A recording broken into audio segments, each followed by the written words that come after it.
Was the CTO, COO of MySpace, and is now a VP at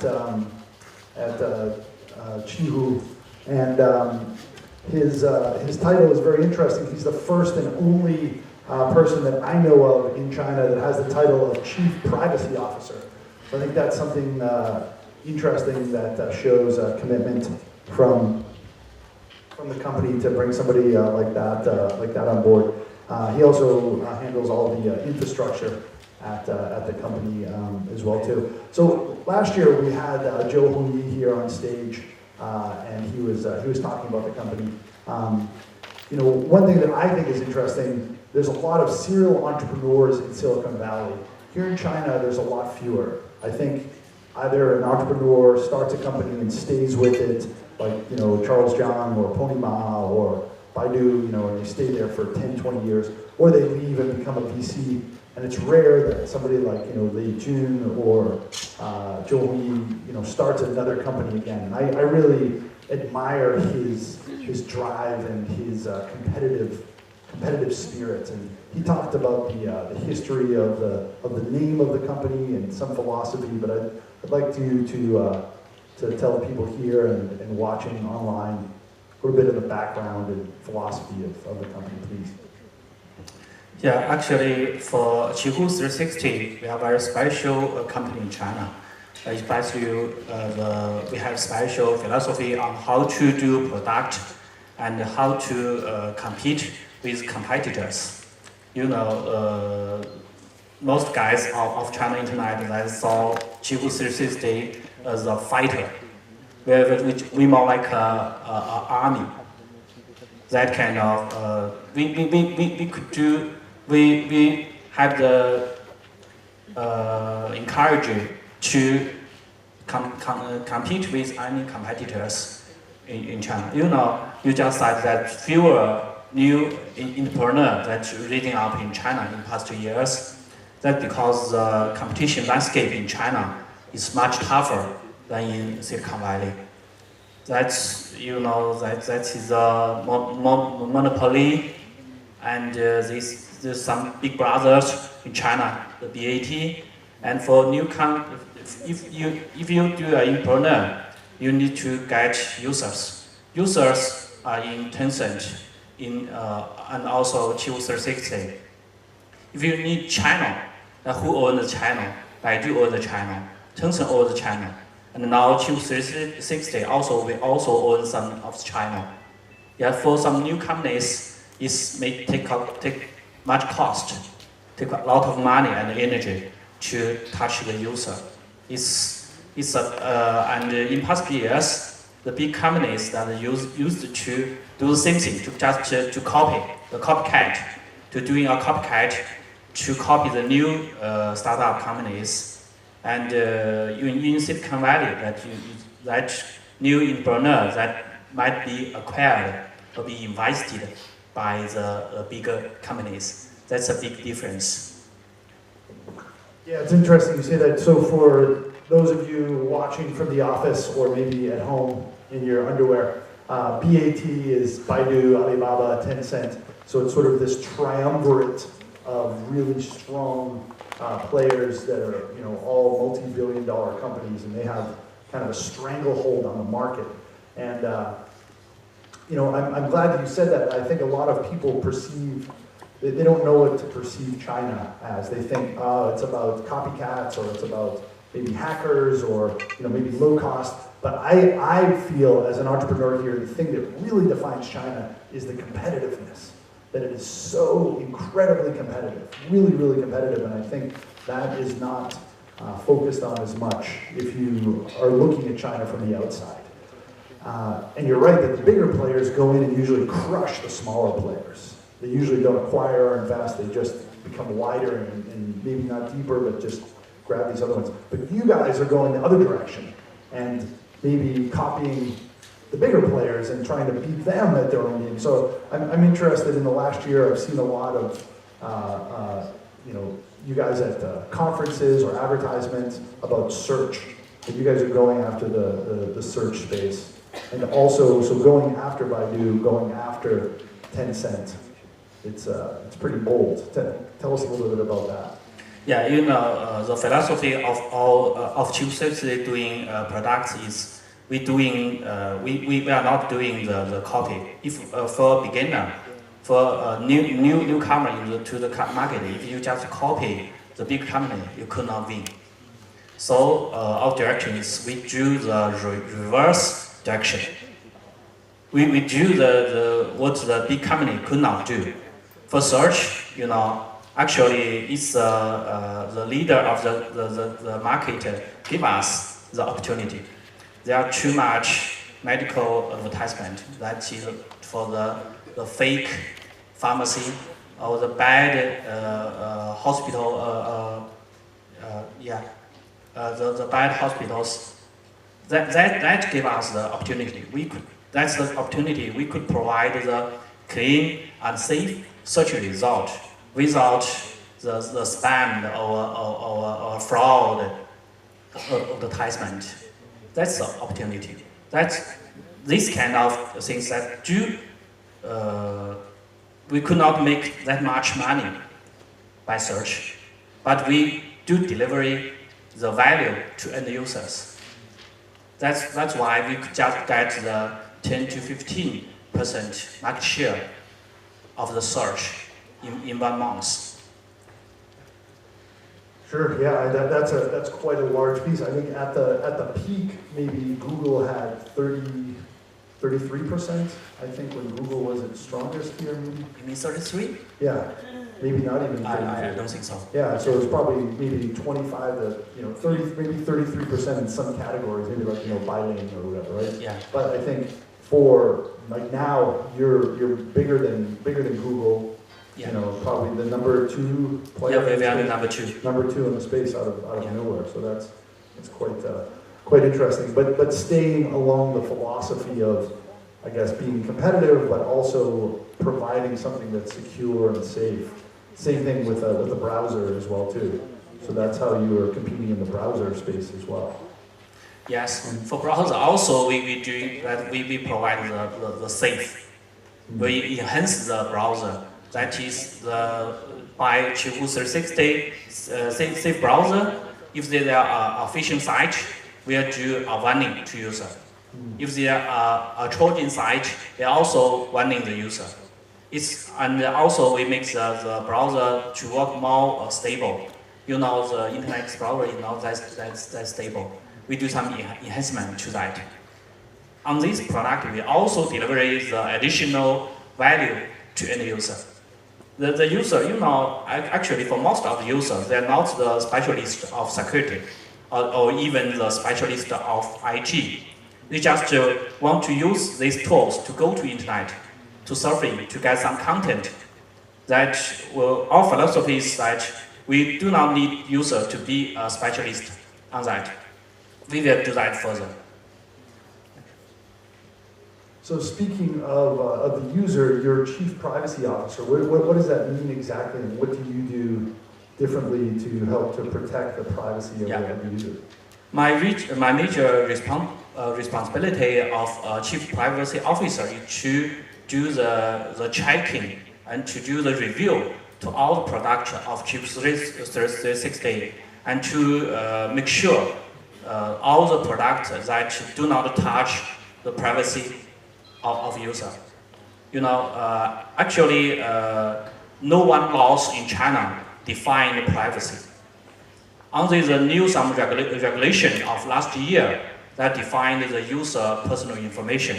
No one laws define the privacy in China. But you know, you could see a lot of talk on privacy in the market, in PR, in the media, to discuss the user privacy. Actually, that is still a little bit chaos that in the market to touch the user privacy.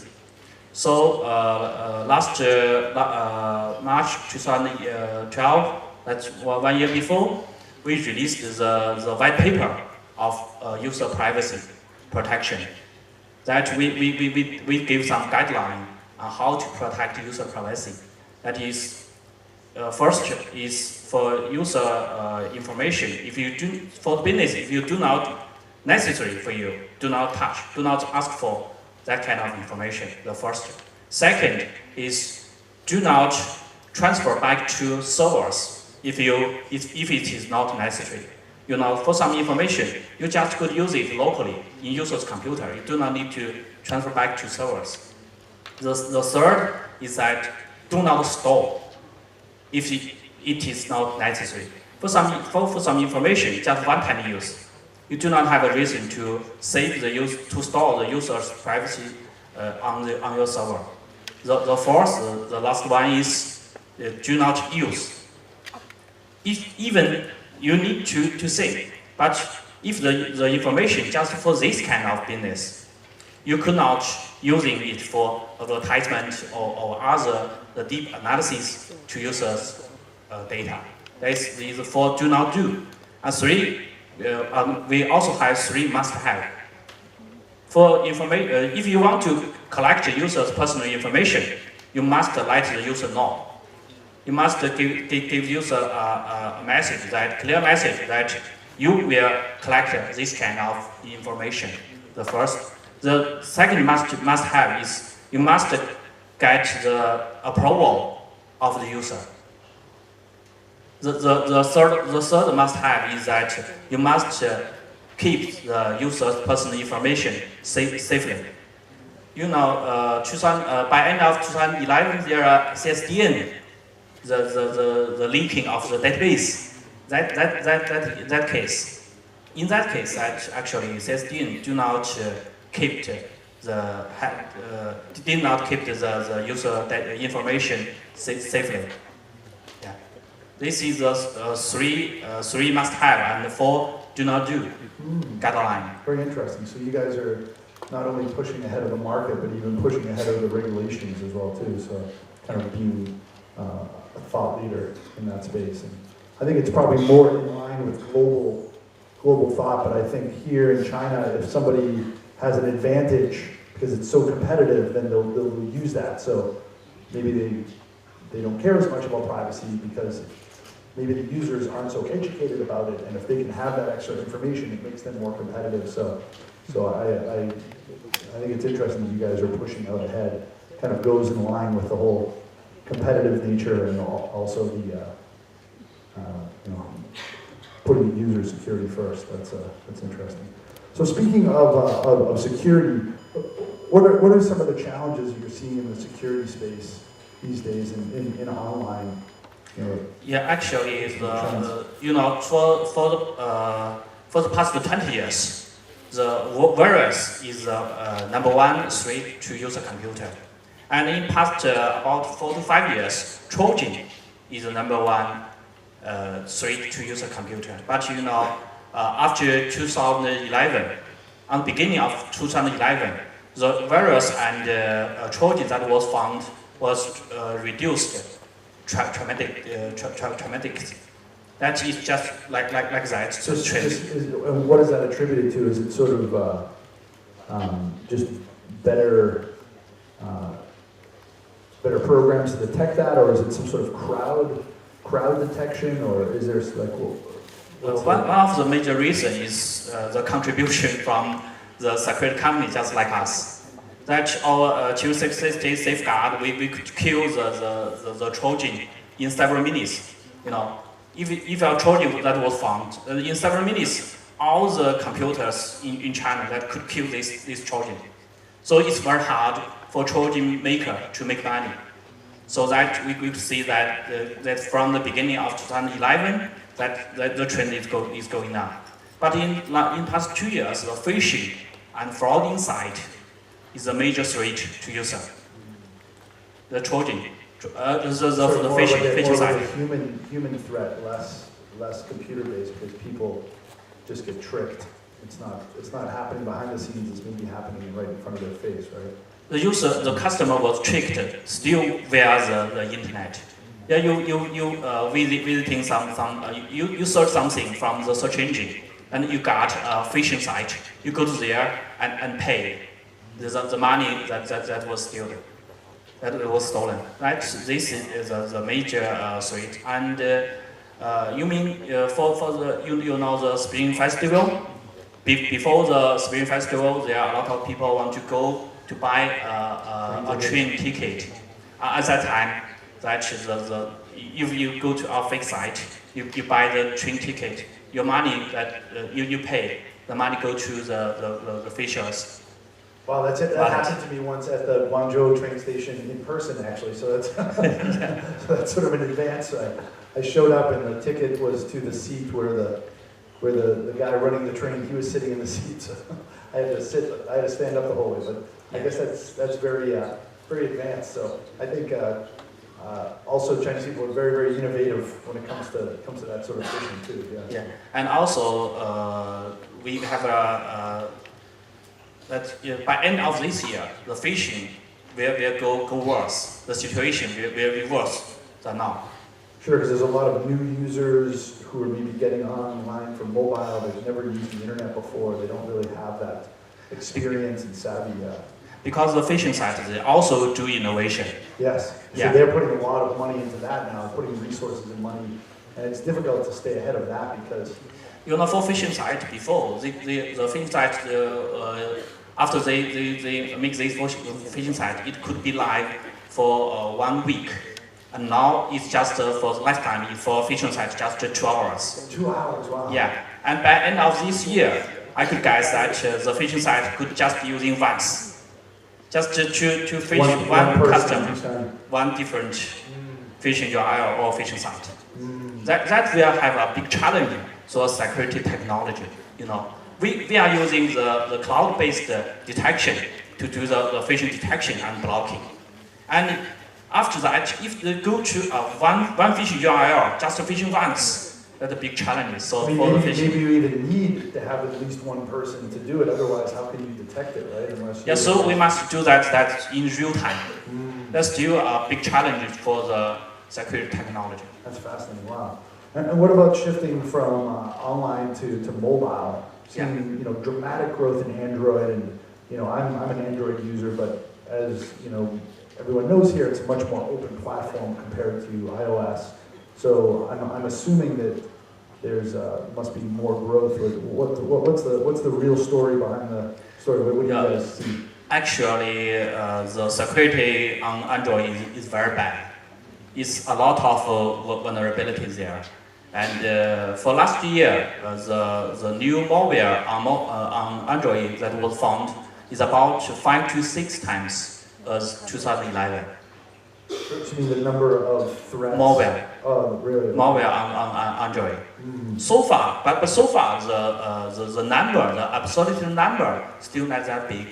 But we could see that in next 3 to 5 years, that we are just like the threat of Trojan and virus in the PC. It's almost the same situation. Follow the same kind of trend. And we people could see start the doing more mobile commerce, and then the phishing and other threats will start to.